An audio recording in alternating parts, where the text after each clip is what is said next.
It was every parent's worst nightmare. A cold October night in Union, South Carolina. A young mother, trembling, her eyes swollen from tears, stands before a crowd of cameras. Her voice cracks as she pleads, "Please, bring my babies back." Behind her, the words "missing children" flash across the screen. Two faces, Michael, 3 years old, and Alex, just 14 months, fill the airwaves of every American home.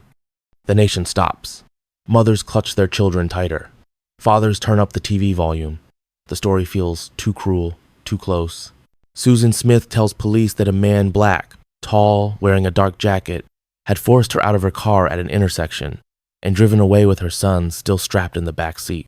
She says she screamed until her throat went dry, ran through the dark road, but the car disappeared into the night. For the next 9 days, America joins her grief. Volunteers search through fields, dive into lakes, hold candlelight vigils. Susan appears on every channel, crying, shaking, praying, her voice breaking with each syllable. "They're all I have. Please, please bring them home." She hugs the teddy bears left at the memorial. She sobs on camera. She becomes the symbol of every mother's pain. But somewhere in the background, detectives begin to notice small things that don't fit. The street she described doesn't have a stoplight. No witnesses saw the alleged carjacker. And Susan's eyes, though filled with tears, sometimes seem empty. When the truth finally surfaces, it doesn't come with screams but with silence. Her children were never taken.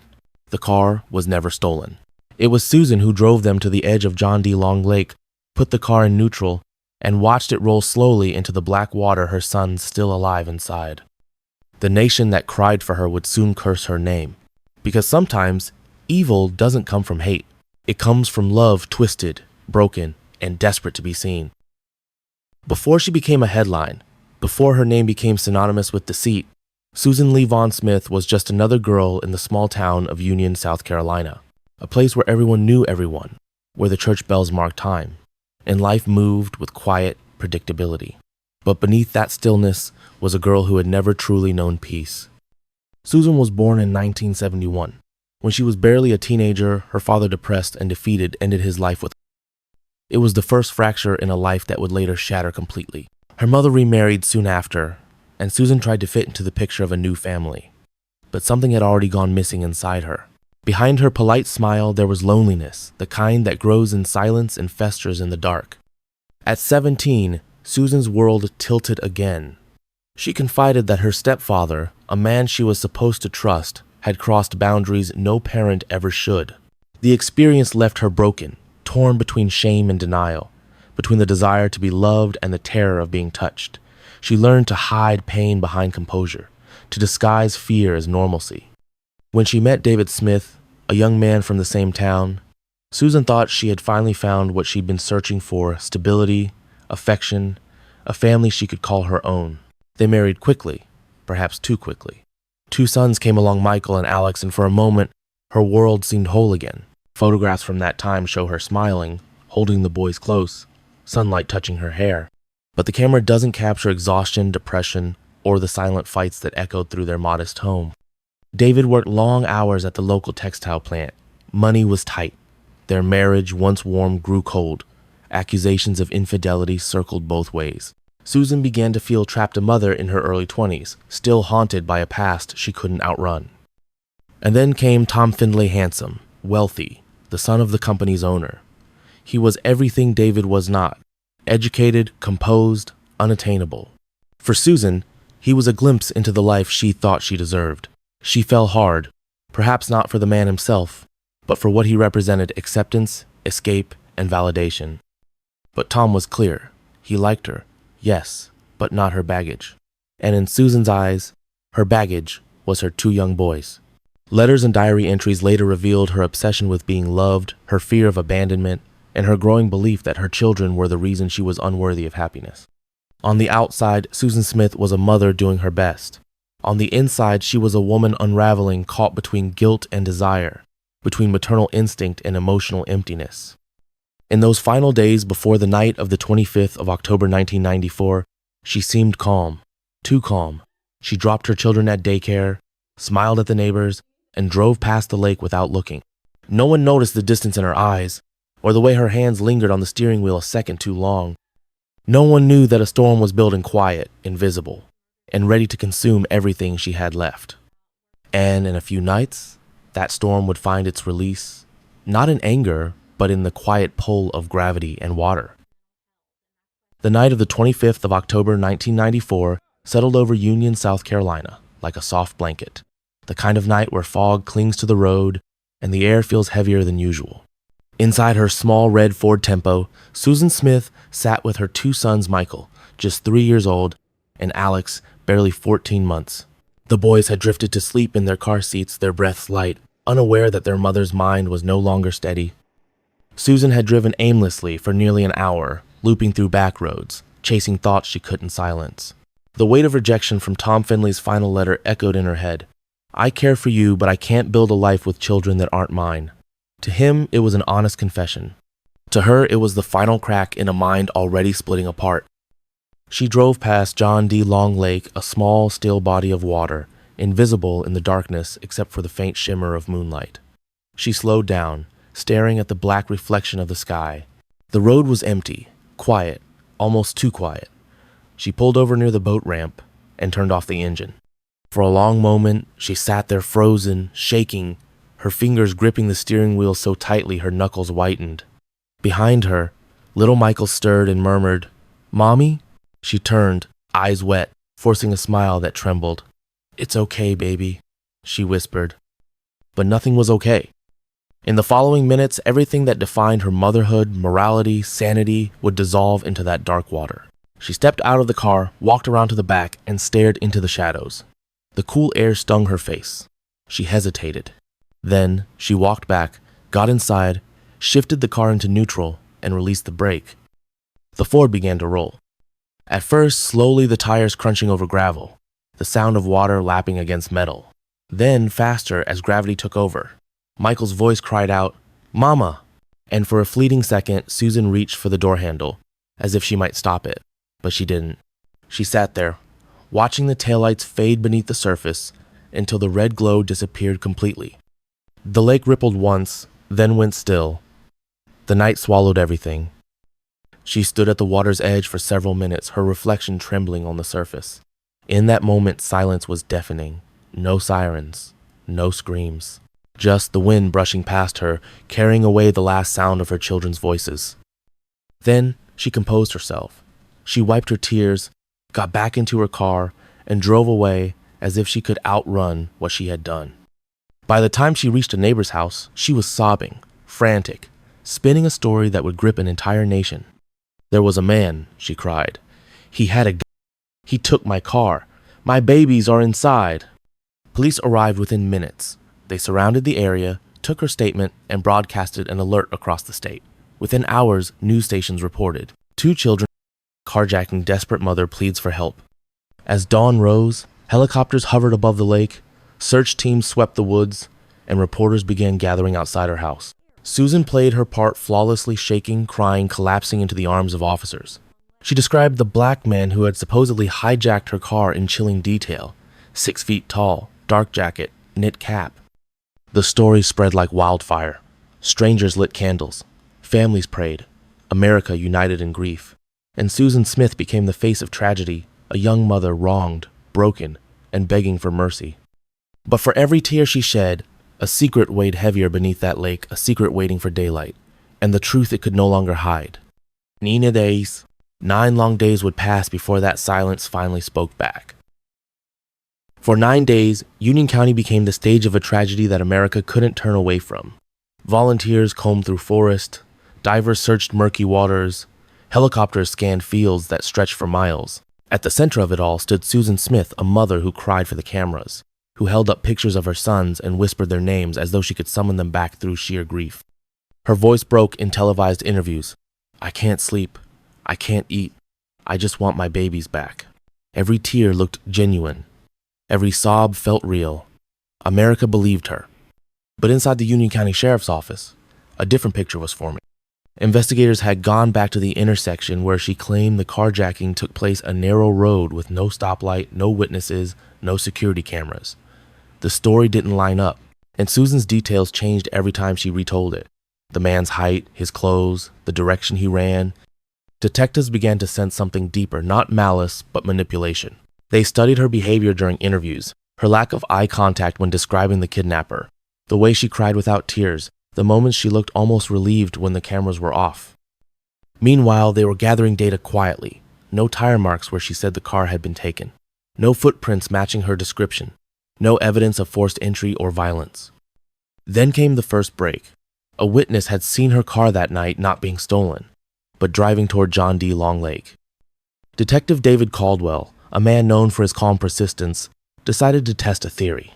During one interview, he asked her to retrace her route that night. She agreed, nervous but composed. But when they neared the lake, her hands began to tremble. She couldn't remember which way she had turned. Her breathing quickened. Caldwell took note. By the fifth day, Susan's story was full of holes.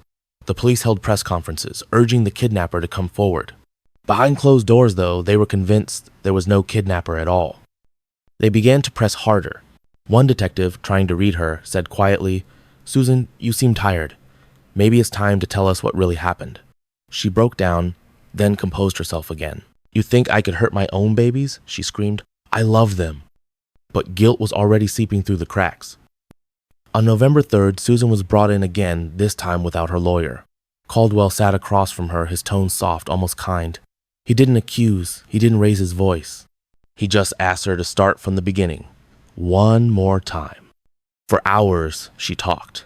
About her marriage, about Tom Finley, about how everything had fallen apart. Her words slowed, her sentences tangled, and then came a pause, long, heavy, suffocating.